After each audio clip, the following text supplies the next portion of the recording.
परमेश्वर क्या बताते हैं, होले सुहागण सुरता त्यार तुझे मालिक घर जाना है। अब सुहागण कौन है और कुंवारी कौन है? जिन आत्माओं को पूर्ण परमात्मा संत से प्रभु का नाम नहीं मिला तो वो तो कुंवारी है, और जिनको परमात्मा का नाम मिल गया उनकी सगाई होगी परमात्मा से, गुरु बिचौले ने उनकी सगाई करवा दी। अब जिनको परमात्मा का नाम मिल गया तो आपकी सगाई होगी उस मालिक से, पूर्ण परमात्मा से, और गुरु बिचौले ने आपका यू नाता जोड़ दिया। तो इसलिए कहा कि होले सुहागण सुरता त्यार, जो उपदेशी आत्माएं हैं वो सुहागण हैं, और जिन्हें नाम नहीं लिया है वो अभी कुंवारी है। और जो सुहागण होगी जिसकी सगाई हो जाएगी तो वह वही आशा कर सकती है पिया के घर जाने की। कुंवारी का भी कोई ऊद सूद नहीं होती, लेकिन तरीका यही है पिया के घर जाने का, उनको भी सगाई करवानी पड़ेगी, नाम लेना पड़ेगा, गुरु बनाना पड़ेगा। तो उन सुहागन आत्माओं को, उपदेशी आत्माओं को परमात्मा कहते हैं होले सुहागण सुरता त्यार तन मालिक घर जाना है। अब तुझे वहां जाने का तेरा काम बन गया, यानी स्टार्ट हो गया ये प्रोसीजर। ब्याह भी होगा, सगाई हुई है तो ब्याह भी होगा, ब्याह होगा तो फिर सारा काम होगा, पति के घर भी जाएंगे। तो हम स्टार्ट कर चुके हैं, हमारा काम शुरू हो गया। फिर क्या बताते हैं, होली सुहागण सुरता त्यार तुझे मालिक घर जाना है, तेरा सुन शिखर बरतार। सुन शिखर यानी शिखर माने चोटी में, सुन माने सब, जहाँ कोई और नहीं, केवल वही एक मालिक और उसका लोक है। सबसे टॉप मोस्ट प्लेस पे वहाँ तेरा पति, तेरा भरतार, तेरा मालिक है। सतलोक में सत्य पुरुष है। वहाँ क्या बताते हैं, रंग महल में रास बिलास अपार है, चलो सकी उस देश सुकंत हमार है। उस रंग महल में सारे ठाठ बाट हैं सतलोक के अंदर, और चलो सखी वहाँ अपना वो मालिक पति है, वो अपना कंत है, अपना प्रभु स्वामी मालिक है, उस लोक में चलो। नहले धोले ओढ़ पैर लेकर 16 सिंगार, आज नहीं ते तड़के परसों तेरे आवेंगे लड़ियार।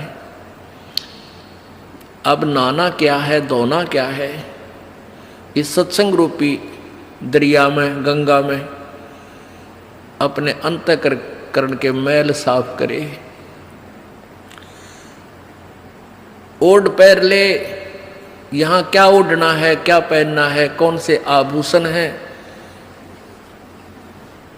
कि साधु जैसा भाव आपके अंतःकरण का दिखे, भक्ता कैसे लक्षण हो, ये तरह ओढ़ना है। और शील, संतोष, विवेक, दया भाव हैं, ये इस प्रकार के 16 तरह आभूषण हैं जो एक, जैसे लड़कियां वैसे ही उदाहरण देने पड़ते हैं उन्हीं के आधार से। लड़कियां शादी जब हो जाती है तो आभूषण पहनती हैं इसलिए कि तू अपने पति को अच्छी लगेगी। तो परमात्मा हमारा पति है, वो हम उसको कैसे अच्छे लगेंगे जब हमारे ये आभूषण होंगे, नम्रता होगी, दया होगी, शील, संतोष, विवेक से हम चलेंगे, किसी की आत्मा नहीं दुखावेंगे, हैं, इस दान धर्म करेंगे, सेवा करेंगे, तो तब उस मालिक को हम अच्छे लगेंगे, पसंद होंगे, तब वो हमें स्वीकार करेगा। और सुमन, ध्यान, भक्ति, ये पांचों यज्ञ करके अपनी कमाई करके अपना दहेज बना ले। फिर क्या बताते हैं, आज नहीं ते तड़के परसों, या अब तेरा कभी ना कभी जाने का समय अवश्य आएगा। तेरे साथ की कितनी जाली तू क्यों लारी वार, और गुड़िया खेलत न जन्म खो दिया लाया नहीं विचार। पहले हम बालक से थे, आजकल तो वो सारा छूट गया प्रोसीजर, तो मॉडर्न सिस्टम हो गया। बालक खेल भी गेला, कंप्यूटर तो खेल रहे हैं। पहले क्या था, हम छोटे छोटे बालक थे उस समय, जैसे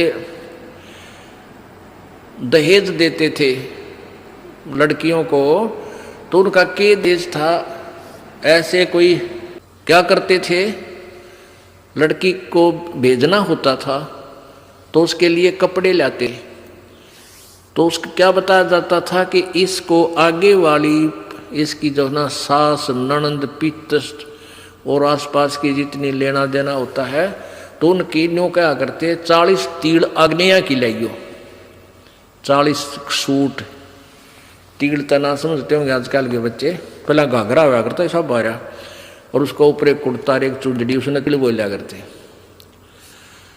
तो नो क्या करते ये 40, और पहले दिखाया करते उसको भेजने से पहले लड़की को, गांव की औरतें आती थी गीत गाती हुई, और वो देखा करती ये 40 तगलियाँ की हैं, ये 20 पछलियाँ की हैं, ये फलानियाँ की हैं, ये छोरी के हैं, ये दूसरे ससुरे की हैं, तो ऐसे बताते थे। तो वो छोटी लड़कियाँ होती थी ना, छोटी छोटी, पहले स्कूल स्काल कोई जाता नहीं था, वो अपने टाइम पास कराया करती, कहता गोबर बिटोड़ा करती ना, फिर वो छोटी होती तो क्या करती थी, वो छोटे छोटे टुकड़े कपड़े सिलने के बाद दर्जियों पास हो जाते थे, उन इकट्ठे कर लेती और उनके ऐसी सतह बनता करके, और 40 तन्यारी गिनकर डाल लेती एक गठड़ी बांध कर उसमें, और 20 न्यारी धर लेती, न्यों का, और एक गुड़िया बना लेती, एक खिलौना बना लेती, एक गुड़िया सी खिलौने की स्त्री सी, और उस गुड़िया ने फिर गेला गुड़िया ने बांध देती गिठड़ी में, ये इसकी तीड़ अगलियाँ की, ये पछलियाँ की, और वो होते ही जिन्हें चीथड़े कपड़े टुकड़े से, और उनमें तो दूसरा कोई भाई या बहन उसी के लेवल का, 1-2 साल बड़ा छोटा, और एक आधा टुकड़ा निकाल लेता ना उसकी तीड़ मत है, उस गठड़ी मत है, वो पोटली बांध रही थी वह, तो वह रोन लग जाती वह लड़की, अरे मेरी तीड़ काट ली, 5 पीटर रोवर रोटी नहीं खावे, और ओढ़ चीथड़े ने वह तीड़ बांध रही, वो सूट बांध रही पूरा, तो बालक थी।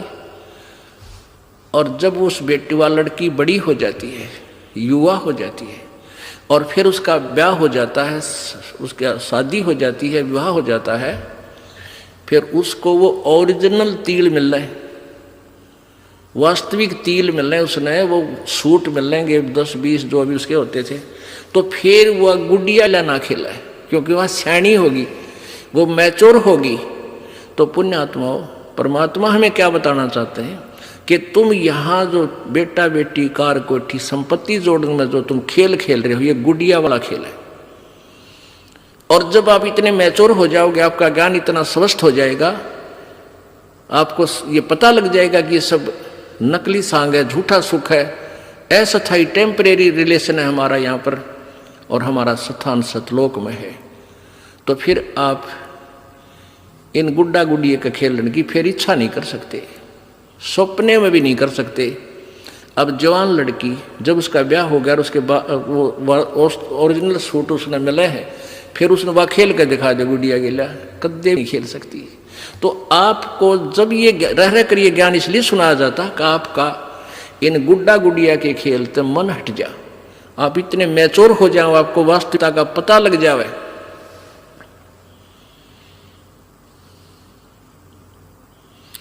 तेरे साथ किए कितनी जाली, तू क्यों लारी वार, गुड़िया खेलत जन्म गवाया, लाया है नहीं विचार, बालक घर जाना है। कितने ते गुड़िया खेल खेल जन्म खो दिया अपना सारा, यही कार कोठी बेटा बेटियां की जोड़ तोड़ में लगा रहा। अब उस सच्चाई से परिचित हो, फिर पुनः इन गुड़िया से नहीं खेलेंगे। अब तो चलो हैं, अब का जावे कहाँ, फिर भक्ति से ज्ञान से और कुछ ही समय दिनों में ऐसा समाधान आपका प्रभु कर देगा। बालक बच्चे भी आपके भगवान से डरने वाले, महात्मा की भक्ति करने वाले होंगे, और कुछ दिनों में आपको फ्री कर देगा प्रभु। अब भक्ति करें, बच्चे इतने बुद्धिमान समझदार हो जाएंगे, भगवान से डरने वाले होंगे कि भी माता पिता ने अपना पूरा काम कर दिया, अभी इनको डिस्टर्ब ना करो। और वो परमात्मा से विश्वास करने वाले होंगे कि भी हमारा किया हमें मालिक जरूर देगा। तो इस प्रकार आपको फिर यहाँ से निकालने का एक सुअवसर परमात्मा देगा। और तभी आपका मोक्ष संभव है। तो ये परमात्मा ही करवाएगा, अपने इसके चरणों में पड़ा रहना।